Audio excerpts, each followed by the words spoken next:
Don't waste your time on goat farming and sheep farming. If you have the money, go into cattle farming. If this is your first time, kindly subscribe to the channel. Don't forget to press the bell button so that whenever we post our new videos, you always get notified. See, let me tell you something. A lot of people are running away from goat farming and sheep farming, and there is a hard truth that some people will not want to share. Though I know a few people who have left, goat. They have left cattle farming and rather went into goat and sheep farming. But trust me, looking at experience and studying a lot of people, if they had the money, they wouldn't have even wasted their time on goat farming or even sheep farming. Yes, there are a lot of reasons though, but I just want to share with you two reasons. If you're somebody who have the money, huh? Because the most thing that prevent people from going into livestock farming is money. So if you have enough money, don't waste your time on goat farming and sheep farming. The first reason is actually on the management. Managing cattle is easy. Managing cattle is easier and less expensive than going into goods and this sheep farming. For cattle farming, it is easy to manage in the sense that um, when it comes to medication, you don't spend a lot of money on medication as compared to other types of livestock farming. Yes, and they don't really fall sick that much. They don't fall sick a lot. No, no, no, no, no. Before you see a cow or a cattle fall sick, it takes a lot of time, and you can have a cattle 1 year 2 years and it never falls sick. Most of the cattle farmers, if you go and interview them or you ask them, they will tell you this truth. But you see goats, but you see sheep, but you see those two, trust me. Small time pim. And I know people may want to argue that, oh, it's not, it depends on the one who is managing it, it depends on how they are managing. Yeah, yeah, I agree with you, but all things being equal, all things being equal, goats and sheep, they fall sick more than cattle. They fall sick more than cattle. So if you're somebody who don't like seeing your animal sick, or you don't like to be spending or wasting a lot of time, it's not about the money of buying the medication, but wasting a lot of time and worrying your mind, worrying your brain on why this goat is sick and how to actually cure it, and go and get this doctor, go and get this person, go and get that person there. If you don't want to be worrying your brain over those things, trust me, then it is better you actually concentrate, put all your money into cattle farming and then concentrate on that, because cattle farming is very easy when it comes to managing.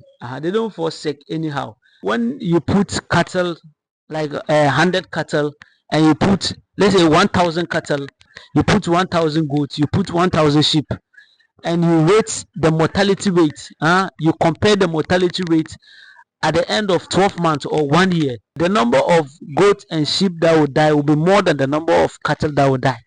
You understand? All things being equal. They say you have everything you need to manage all these three.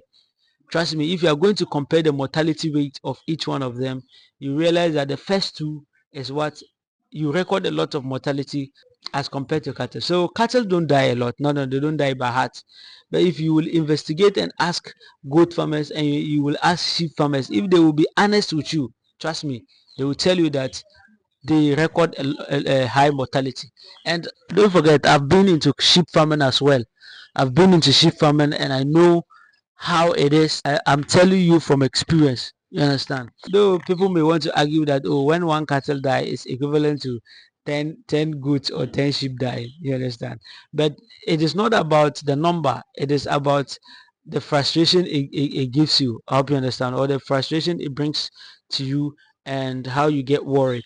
And so you may want to argue that the management or the one who is taking care of it, if he's able to do it right, if he's able, you may want to argue that. But let's say that all those things are equal. The number of mortality you will, record for goats and and sheep is higher than the number of mortality you record for cattle. You understand?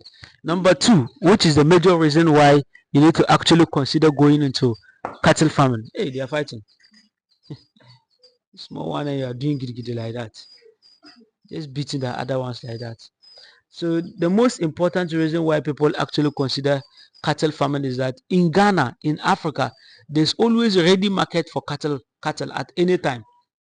In Ghana and Africa, there's always ready market for cattle every single time. You understand? So if you are thinking of going into one of them and you are thinking of making money, you are thinking of making money, no it happen. Eh? Trust me, just go into cattle farming because the number every occasion that is every weekend people are buy patronizing cattle. When was the last time you heard that someone has gone to buy goats for his wedding? Someone has gone to buy goats for naming ceremony. When there was the last time you heard that? Probably sheep, fine. Sheep, people may buy sheep for naming ceremony. But now the things have moved. People are considering the population of people who are coming for their event. So everyone is moving to what? Cattle. Everyone is moving to buying a cow for their program. So there's always a ready market. It's not always at the end of the Salah time or the Muslim festival that people buy cattle. You understand? There's a huge readiness of market. People are always ready in the market buying cattle every single day. So if you go and investigate people who are into cattle farming, they will tell you that see, they they will give you how they always sell cattle every single time. Though the number of people who buy sheep in a year will be because it's cheaper than cattle, so most people will definitely go for it. But trust me, anyone that sells cattle, whenever they have the options or they decide to sell, they always sell it easy. They always sell it without any hassle. So don't forget this ranch that we are here. It used to be a sheep farm. Oh. We used to rear sheep here, but we just switched from rearing sheep and we are now into cattle. So you ask why? And that is why I am about share, and that is why I'm sharing this with you. You understand? So just check in the description of this video. If you want to get any more information about it, you can just let me know. So that is just it. There's always ready markets. If you are going into every business, that is the most important thing you always need to check out for how the market is and how much you can make your money out of it. So guys, enough of the talking. It's just something I'm just sharing with you. I know a lot of people may disagree with me, but trust me, I am also speaking from experience, and your experience may not be my experience, and the vice versa is also true. You understand? So, Charlie, it's all your choice. If you want to start livestock farming today, and you are in the city, and you don't have much time, you don't want to be wasting much time in management, and maybe for cattle, the only thing you will suffer is the food, and they eat a lot, compared to other types of livestock. But at the end of the day, much as you be investing a lot in it, the return on investment on it is also high, and that is what I'm talking about. So kindly subscribe to the channel if this is your first time here. Don't forget to like and share this video. My name is Imo Sadat. Enjoy your day. Welcome to African Farms and Culture. Subscribe. Don't forget to press the bell button. Enjoy your day. Bye bye. Salam alaikum.